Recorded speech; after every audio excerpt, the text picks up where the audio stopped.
All right, we're going to be coloring in a diagram of the integumentary system, or skin, nails, and hair. So I'm gonna write that at the top here, I-N.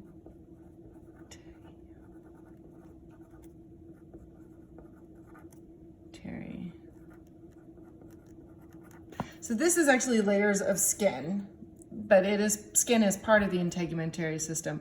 So that was skin, hair, and nails. Okay. If you have a more simple diagram, that's possible. You may need to add in a couple extra parts, or you may be taking notes on a separate piece of paper. You also could possibly draw the whole thing yourself if you were so inclined. So what you and I know as the outer part of our skin is what scientists call the epidermis. And I'm gonna color that in here. Unfortunately, I did not have the original diagram with me. So, and this is your outermost layer of skin, and we refer to that as our epidermis. And you want to color that in any skin color of your choice.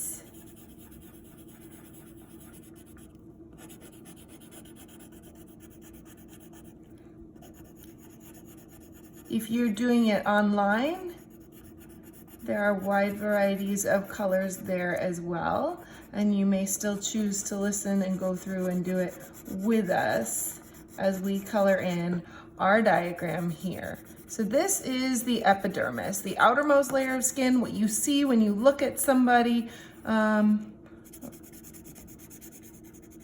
what you put lotion on, or anything that you put sunscreen, any of those kind of things.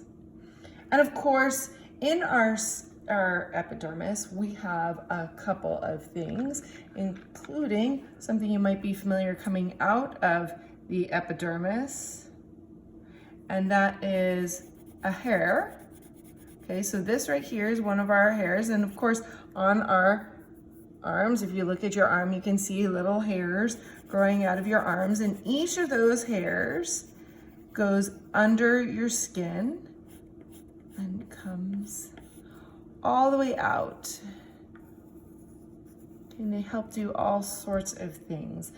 So we want to color in the hairs coming out of the skin. Notice there's also pores in the skin. Pores are small holes. So here we have a pore that leads down into a sweat gland. Okay, so our sweat glands release salts and other waste out of our system. So interestingly enough, yes, the sweat gland is in our skin, and it's part of our integumentary system. It's also part of our excretory system, getting rid of extra waste in the system. So you can see this is labeled sweat gland right here. So those are other holes in your skin. And I forgot, oops, I want to keep that yellow. Another hole in your skin is right here around where the hair grows. This is the hair follicle. That's where the hair grows out of. And it's that space that the hair grows down into your skin. And notice the second layer of skin, we have the epidermis was our first layer of skin. And our second layer of skin is the dermis here. Let me underline it in brown. And after that, those few top layers, those cells of dermis, we have all these other things going on in this middle section of skin, and that's called the dermis. And in the dermis, we have all sorts of fascinating things, including our hair follicles, so where the hair grows and it comes out of. Our sweat glands are actually in the dermis, not the epidermis. You guys remember the root word epi from last year's science class? Hopefully you do. Over. All right, we also have a bunch of receptors in the dermis here. So one of the receptors let's start with the pain receptors. And notice the pain receptors are right here on top, and they come down and they communicate with your nervous system. Those are part of your nervous system as well. Okay, so pain receptors are important because they help protect us, right? Our skin actually, one of the things it does, the dermis does, is keep in moisture and nutrients, and it protects us from our outer environment. It keeps viruses out and other things we don't want in our body, diseases, bacteria, all that stuff is kept out by our dermis. Okay, and then we have our pain receptors, which allow us to, they protect us because if you feel pain, you pull away. That's your nervous system acting, but you pull away, and pulling away protects your body from being injured more. So that's an important part of our body. We have touch receptors. Notice they're a little lower in the dermis, and this is by small measures, and you'll know just how small in a little bit. But these are touch receptors so that you can feel when you just touch regular things that are not painful, okay, that you're not being protected from. We also have temperature receptors so that your body knows if it's hot or cold and responds accordingly. Right? Maybe if you're cold, you're going to put on extra clothing, or actually your body has a couple natural responses trying to keep itself within its preferred temperature range. Okay, so we have temperature receptors in our dermis, and then we also have, you can see here, pressure receptors. So those are more than just touch. Like, you know, your fingertips have tons of touch receptors, right? They're very sensitive. We have less touch receptors on other parts of our skin. We have them, but they're just not as, they're not many per like square centimeter. Pressure receptors are going to be harder pressures, deeper pressures, like pushing on something. It's a little different than touch. Okay. And then, what else do we have in our dermis layer? Our dermis has all sorts of cool things. I'm missing our sebaceous gland. I have not colored in our sebaceous gland, so I'm gonna get a little orange for that. This right here is our sebaceous gland.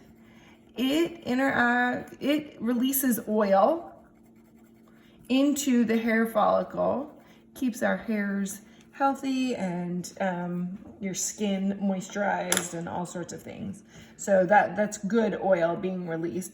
Now, sometimes, yes, it can release too much and dirt and clogging can happen, and you can end up, particularly your sweat glands clogging and bacteria getting in here can cause blemishes and other things. But in general, on most of your skin, well, it's always good.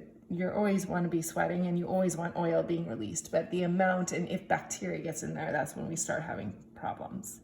And I was missing one of my favorite things. This muscle right here, this little muscle. It's a tiny little muscle. Notice, first of all, how tiny it is even in the picture, but this means that every single hair on your arm has a muscle just for it. And that muscle attaches to your dermis. And when you get cold, this muscle contracts, right? And it causes what we call goosebumps on your arm. And those goosebumps actually are an attempt for your body to stay within the temperature range it likes.